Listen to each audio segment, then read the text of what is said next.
Отмечу, что Тыва располагает богатой минеральной. Tribuners, konflik Rusia dan Ukraina memasuki hari 923 Selasa 3 September tahun 2024. Belum ada tanda-tanda perdamaian. Sebaliknya, dua kubu kian agresif saling gempur. Jika Ukraina menyerbu Kursk wilayah Rusia, sebaliknya, pasukan Rusia mengintensifkan serangan di Donbas. Serangan pasukan Ukraina ke wilayah Rusia di Kursk dan merebut kota Kudza ternyata jadi perhatian khusus Presiden Rusia Vladimir Putin. Serangan Kiev terhadap wilayah perbatasan Rusia, Kursk, akan berakhir dengan kegagalan, kata Presiden Rusia Vladimir Putin. Saya yakin bahwa tindakan provokasi ini juga akan gagal, kata Putin dalam sebuah pertemuan dengan para siswa di sekolah KZYL, ibu kota wilayah Siberia Rusia, Tuva, 2 September.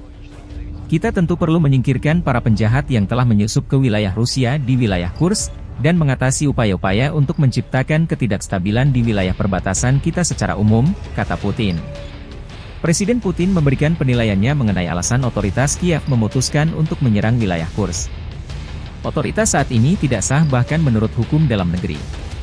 Mereka seharusnya mengadakan pemilihan presiden tetapi mereka mengabaikan gagasan ini, dengan alasan darurat militer, yang bertentangan dengan konstitusi Ukraina, kata Putin.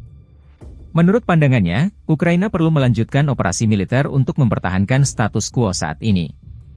Jika operasi militer berakhir, pemerintah Ukraina harus mencabut darurat militer dan mengadakan pemilihan presiden segera setelah darurat militer dicabut, jelas Putin. Namun, pemerintah saat ini jelas tidak siap untuk melakukan itu karena peluang mereka untuk terpilih kembali sangat kecil. Itulah sebabnya mereka tidak tertarik untuk mengakhiri kegiatan militer, itulah sebabnya mereka melakukan tindakan provokasi di wilayah Kursk dan sebelumnya telah mencoba melakukan provokasi serupa di wilayah Belgorod, tegas Presiden Rusia. Putin menambahkan bahwa serangan Kursk juga dimaksudkan untuk menghentikan laju Rusia di Donbas. Musuh berusaha menghentikan laju kami di garis depan utama, yaitu di Donbas, kata Presiden. Pasukan Rusia saat ini melaju signifikan di Donbas. Kita sudah lama tidak maju secepat ini di Donbas. Angkatan bersenjata Rusia menguasai bukan hanya 200 hingga 300 meter, tetapi seluruh kilometer persegi tanah, kata Putin. Militer Rusia terus membersihkan wilayah Kursk dari pendudukan Ukraina. Di saat yang bersamaan selama serangan Ukraina di wilayah Kursk, Rusia berhasil merebut lebih banyak wilayah Ukraina di Donbas. Dilansir majalah Bild Jerman, sementara tentara Ukraina hanya mampu menguasai satu kota kecil Rusia, Sudza, dengan populasi resmi 6.000 orang, tentara Rusia merebut 5 permukiman Ukraina dengan total populasi lebih dari 53.000 penduduk pada bulan Agustus saja, termasuk Novogrodovka, Krasnogorovka, Druzhba, Severnoye, dan New York. Ukraina membayar harga yang tinggi di Donbas atas keberhasilannya di dekat Kursk.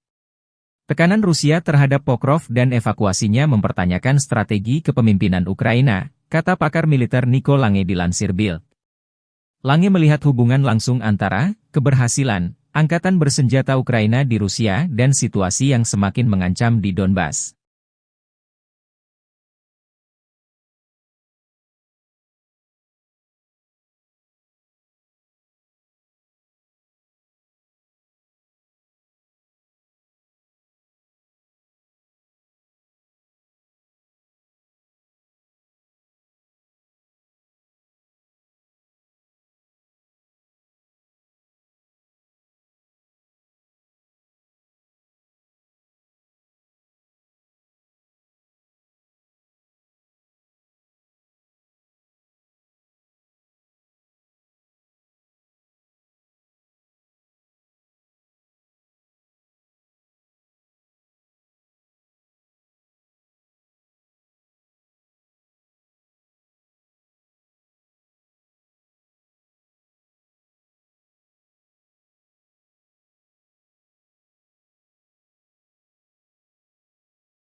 Staf Umum Angkatan Bersenjata Ukraina melaporkan pada 3 September, militer Rusia total kehilangan 618.960 tentara sejak dimulainya invasi skala penuh ke Ukraina pada 24 Februari 2022. Jumlah ini termasuk 1.360 korban yang diderita pasukan Rusia selama sehari terakhir.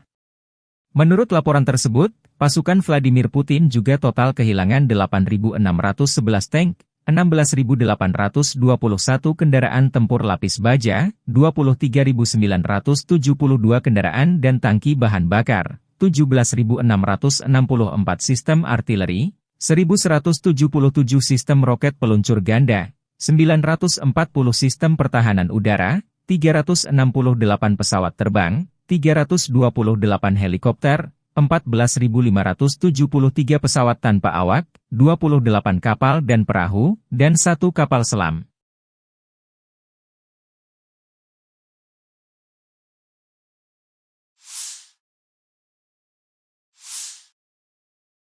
Perkembangan lain, Perdana Menteri Belanda yang baru Dick Schoof tiba di kota Zaporizhia di Ukraina Selatan 2 September untuk bertemu dengan Presiden Volodymyr Zelensky dan mengumumkan paket bantuan baru untuk Ukraina senilai lebih dari 200 juta euro, 221 juta dolar.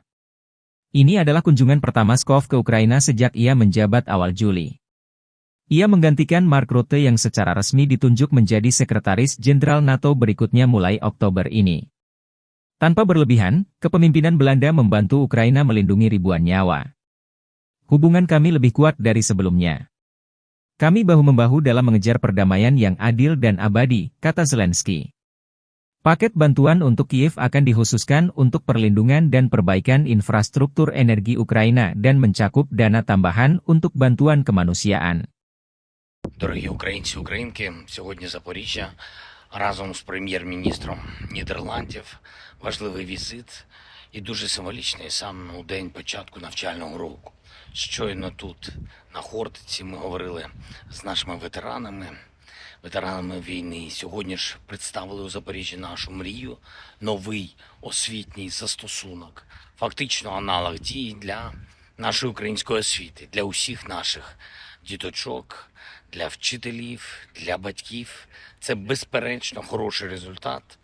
У час такої війни Україна і захищається, і розвивається, і створює нове, дає можливості нашим людям. Я дякую всій команді «Мрії», усім нашим українським вчителям, кожній, хто працює, щоб освіта в Україні була сильною, і ми додаємо гарантії цьому. Уряд України має чіткі доручення щодо будівництва укриттів, щодо забезпечення шкіл автобусами, і те, що ми обіцяли громадам, ми маємо виконати. Також створюємо програму гарантованого безоплатного харчування для дітей в початковій школі з 1 по 4 класи. І ще МВС, Міносвіти, обласні адміністрації, Мінцифра, громади мають забезпечити повне виконання нашої програми «Безпечна школа». Це створення реально надійного простору безпеки для всіх учнів, учениць, для кожної школи. Цього року і в Запоріжжі, і в багатьох інших наших містах, і громадах школи відкрились для навчання офлайн. Понад 2 мільйони дітей зможуть навчатись у базовому шкільному форматі. Ще близько 1 мільйона дітей у змішаному форматі – офлайн і онлайн. Усе це залежить від безпекових факторів, від наявності укриттів в наших школах, загальних наших можливостей захищати життя. Сьогодні на перемовинах з прем'єр-міністром Нідерландів ми говорили саме про це. Про посилення ППО, про нові системи ППО, про ракети до них, про F-16 для України, про всю необхідну зброю для нашої оборони проти російського окупанта, снаряди для воїнів, техніка, захист життя по всій країні, зокрема нашої енергетики. Сьогодні є новий пакет допомоги від Нідерландів. Дякую вам за це. Ми говорили і про те, щоб Нідерланди взяли патронат над Запоріжжям. Це інфраструктура, це захист нормального життя, це гуманітарні питання, це те, що точно допоможе Україні. І ми цінуємо всю підтримку від народу Нідерландів. особисто від прем'єр-міністра Схов та усіх політичних та громадських діячів з Нідерландів. І, звичайно, моя найбільша вдячність усім людям, усім нашим людям, кожному і кожній, хто береже нашу Україну, наше Запоріжжя, всі наші міста і громади, усі, хто б'ється заради України, працює тут, в нашій державі, допомагає нам. Дякую. Пишаюся нашими людьми. Пишаюся Україною. Слава Україні! Подразделениями группировки войск «Север» на Волчанском и Липцовском направлениях нанесено поражение формированием 71-й егерской, 3-й штурмовой бригад и 36-й бригады морской пехоты в районах Харькова и Волчанска. Вооруженные силы Украины потеряли до 85 военнослужащих, 3 автомобиля, 152 мм орудия Д-20 и 2 122 мм гаубицы Д-30. Подразделения группировки «Войск Запад» улучшили тактическое положение, нанесли поражение живой силе и технике 14-й, 43-й, 44-й, 63-й, 115-й, 116-й механизированных бригад, 117-й бригады территориальной обороны ВСУ и 12-й бригады «Азов» в районах Купянска, Петропавловки, Глушковки, Лозовой, Торского и Серебрянского лесничества. Потери противника составили до 430 военнослужащих, 2 боевые бронированные машины «Казак», 6 автомобилей, 155 мм гаубица М198, 122 мм самоходная артиллерийская установка «Гвоздика», 2 122 мм гаубицы Д-30, 2 105 мм гаубицы Л-119. Уничтожены 7 полевых складов боеприпасов, 3 станции радиоэлектронной и станция контрбатарейной борьбы. Подразделения южной группировки войск продолжили продвижение в глубину обороны противника. Нанесли поражение формированием 24-й, 28-й, 54-й, 117-й механизированных, 56-й мотопехотной, 46-й аэромобильной, 5-й, 80-й штурмовых бригад и 114-й, 116-й бригад территориальной обороны в районах Верхнекаменского, Григоровки, Часова Яра, Ступочек, Предтечина и Максимiliaновки. Отразили контратаку штурмовой группы 144-й пехотной бригады. ВСУ потеряли до 520 военнослужащих, 4 автомобиля, 2 155 мм гаубицы FH-70, 152 мм гаубицу МСТА-Б, 2 152 мм орудия Д-20 и 2 122 мм гаубицы Д-30. Уничтожены 5 полевых складов боеприпасов и станция радиоэлектронной борьбы «Анклав». Оперативно-тактической авиацией, беспилотными летательными аппаратами, ракетными войсками и артиллерией группировок войск Вооруженных сил Российской Федерации поражены скопления живой силы и военной техники противника в 143 районах. Средствами противовоздушной обороны сбиты 3 управляемые авиационные бомбы «Хаммер», 26 реактивных снарядов «Вампир» и 30 беспилотных летательных аппаратов. В результате активных действий подразделений группировки войск «Центр» освобожден населенный пункт Скучное. Нанесено поражение живой силе и технике 31, 32, 53, 151 механизированных, 142 пехотной, 95 десантно-штурмовой бригад ВСУ и 15 бригады Национальной гвардии в районах Дзержинска, Нелеповки, Селидова, Гродовки, Журавки, Заветного и Мемрика. Отражены 9 контратак штурмовых групп 100-й механизированной, 59-й мотопехотной бригад ВСУ, 12-й и 14-й бригад Национальной гвардии и штурмовой бригады «Людь». Потери противника составили до 475 военнослужащих. Боевая бронированная машина «Козак», 3 пикапа, 152 мм гаубица МСТА-Б и 122 мм гаубица Д-30. Подразделения группировки войск «Восток» заняли более выгодные рубежи и позиции. Нанесли поражение формированием 58-й мотопехотной бригады, 129-й и 241-й бригад территориальной обороны ВСУ в районах Водянова, Угледара, Пречистовки и Великой Новоселки. Отразили 2 контратаки штурмовых групп 72-й механизированной бригады. Противник потерял до 110 военнослужащих, бронетранспортер М113 и противотанковую пушку «Рапира». Подразделениями группировки войск Днепр нанесено поражение скоплением живой силы и техники 128-й горно-штурмовой бригады, 37-й бригады морской пехоты, 123-й, 126-й бригад территориальной обороны в районах Новоданиловки, Лобкового, Береслава, Токаревки и Херсона. Потери ВСУ составили до 70 военнослужащих, 3 автомобиля и станция радиоэлектронной борьбы.